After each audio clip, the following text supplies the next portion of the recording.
In the first term, everybody was fighting me. In this term, everybody wants to be my friend. I don't know.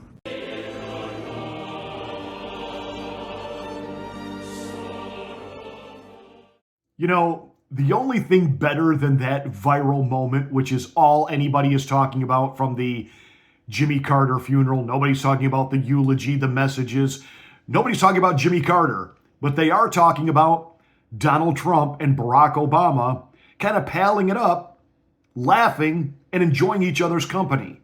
But the only thing better than that was this. Kamala having turned around, seeing those two together, enjoying being together, turns around in disgust, thinking in the back of her mind, this guy beat me.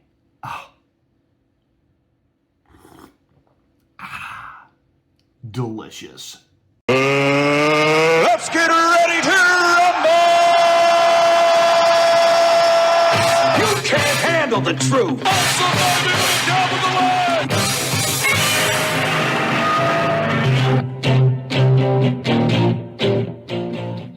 I'm Pastor Marty. This is the Afternoon Drive. Thank you so much for watching. Please make sure that you are subscribed to the channel. And once you are, smack the bell, click the word all. That will give you notification of my rants, my ravings, my undeniably flawless reasonings. Please like and share this video. It's the only way that we get the word out that we're here. Thank you so much for watching and being a part of the Afternoon Drive. I'm not going to say much about the funeral. A lot has already been said. When Donald Trump came in, the other people kind of ignored him. Al Gore actually did stand up and shake his hand. Mike Pence shook his hand. In the back of Mike Pence's mind, you know he's got to be thinking, why did I open my mouth? Why did I say anything against Trump? Why did I try to run against him? I look like a fool.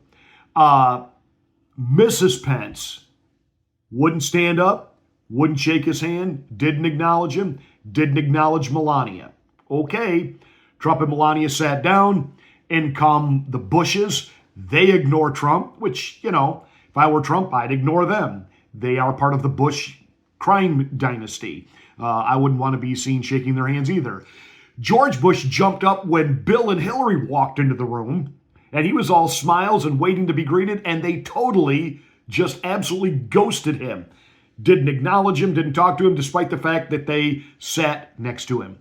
Barack Obama comes in, sits down next to Trump, and these two guys just start having conversation back and forth, and Camilla thinks she's a Hottie Harris, managed to sober up enough to make an appearance at this funeral. She ghosted Jill Biden. Jill Biden ghosted her. Obviously, the first and second families do not like each other. Joe is the ultimate stick. The Democrats' knife in the back was endorsing Kamala. Obama did not want to endorse Kamala. He did not want Kamala to be the nominee. And he was basically saying so without saying so by sitting there laughing and enjoying being with Donald Trump. Oh, baby, oh, baby, oh, baby. How do you go from being the front runner of your party to being the presidential nominee next time around, the guy that could probably garner enough support because he's got the charisma that he might be able to pull off fooling America into voting for him? How do you go from that to being absolutely hated and despised by your party, your state, your constituents, and the far left who used to love you? Enter Gavin Newsom. What is the situation with the water? Obviously, in Palisades, ran out last night in the hydrants. I was talking to the firefighter in this block. They left because there was no water in the hydrant here. The local folks are trying to figure that out. Hey, did he just say what I thought he said? It's a local problem? Hey, I'm just here looking cool with my hands in my pockets with burning buildings behind me because I'm just trying to, do the photo op thing here. That as the governor, I'm like, here, man, don't ask me questions like that. What is the situation with the water? Obviously, in Palisades, ran out last night in the hydrants. I was talking to the firefighter in this block. They left because there was no water in the hydrant here. The local folks are trying to figure that out. I ran out of gas. I had a flat tire. I didn't have enough money for cab fare. My tux didn't come back from the cleaners. An old friend came in from out of town. Someone stole my car. There was an earthquake. A terrible flood. Locust. It wasn't my fault, I swear to God! How much you want to bet if this was Florida, Ron DeSantis would know the answer? Now, Gavin goes on to kind of ineptly explain that, well, these fire hydrants are really only meant for one or two houses. No. He doesn't even understand how this works. What a colossal moron is leading this state. There are reservoirs, like little mini lakes that feed the fire hydrants. Your DEI people, your Democrats employing idiots, didn't fill the reservoirs. Why? Because the mayor of Los Angeles, just back from Ghana, she decided to cut $17 million from the budget to do all types of things, everything from homelessness to illegal immigrants to the transgender bullhawk that is overrunning Los Angeles. They've got their lesbian fire chief. The assistant fire chief is a black lesbian.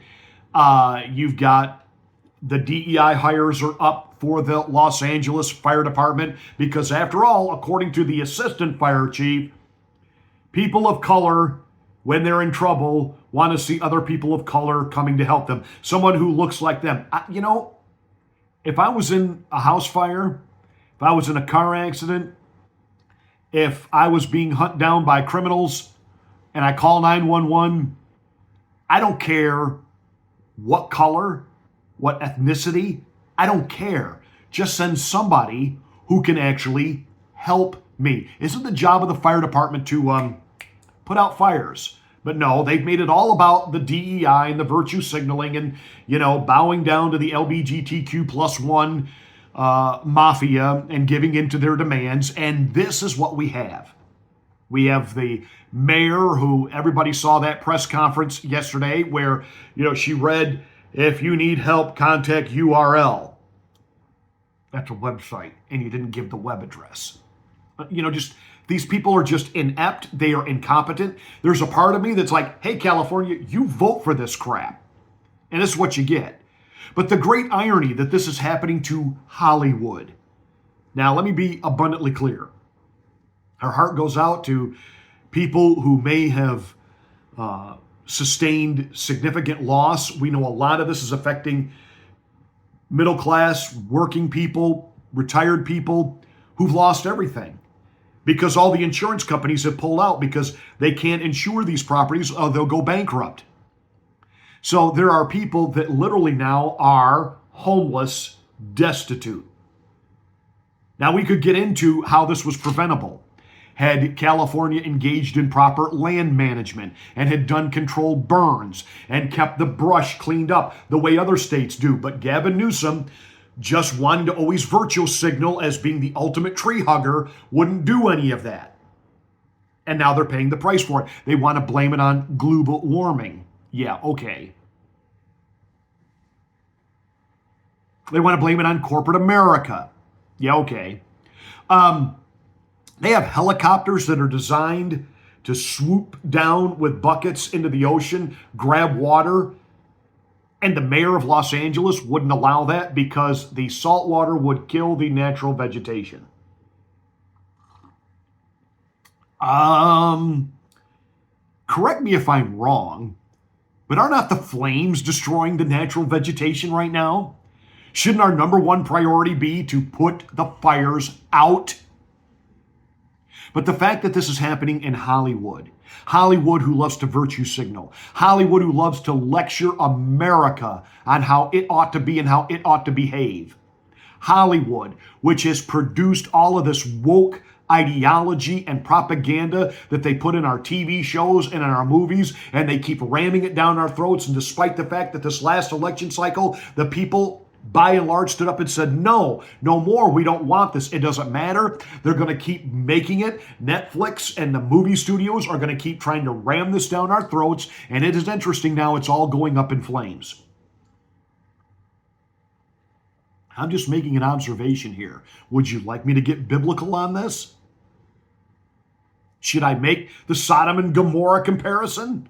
Would you like me to go, Sunday morning brimstone on you here? I can. I think it's kind of obvious what's happening here. Other, even conservative commentators aren't going to mention it. I will. I'll get you thinking about it. There was a reset that was hit on November the 5th. And it became obvious to everyone that there was an ideological, like the blinders got lifted and people said, enough of this woke hogwash. Enough. Corporations began to stand up and say, you know what, we're done with this DEI. We're done with all of this. You have now major corporations all running to Donald Trump. Not running away, running to Donald Trump.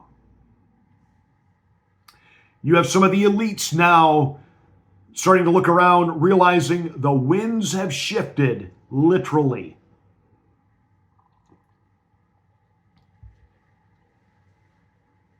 Has God set the reset button?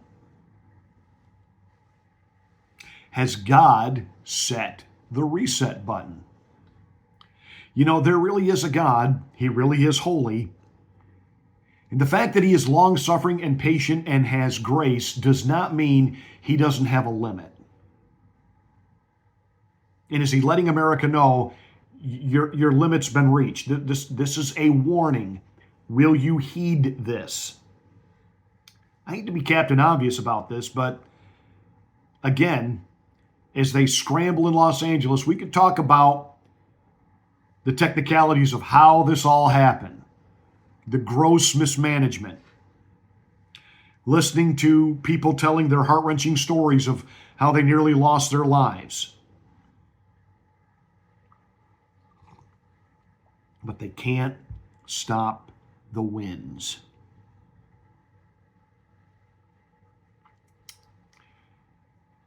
Even in the secular insurance world, they call that an act of God.